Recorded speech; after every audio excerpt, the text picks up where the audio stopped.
Asaf müəllim, artıq neçə mövsümdür ki, birinci liqanın daimi iştirakçılarından birisiniz.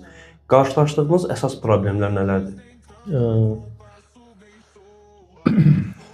biz birinci il 2022-23-cü il mövsümündə Region Liqasında iştirak etdik. 23-cü, 24-cü il mövsümündən başlayaraq birinci liqada iştirak edirik.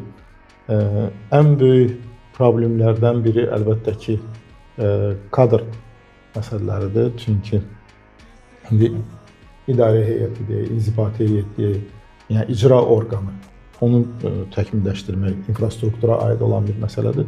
Onu əsas məsələ düzəltməkdir. Biz onu düzəltdik. Ən böyük problem bugün, yəni kadr siyasətini əgər aradan qaldırmışsa, biraz hakimlikdə düşünürəm ki, hakimliyin normal səviyyədə olmaması bəzi oyunlarda həm mübarizə aparmağın qarşısını alır, bəzən də oyunçuları ruhdan salır.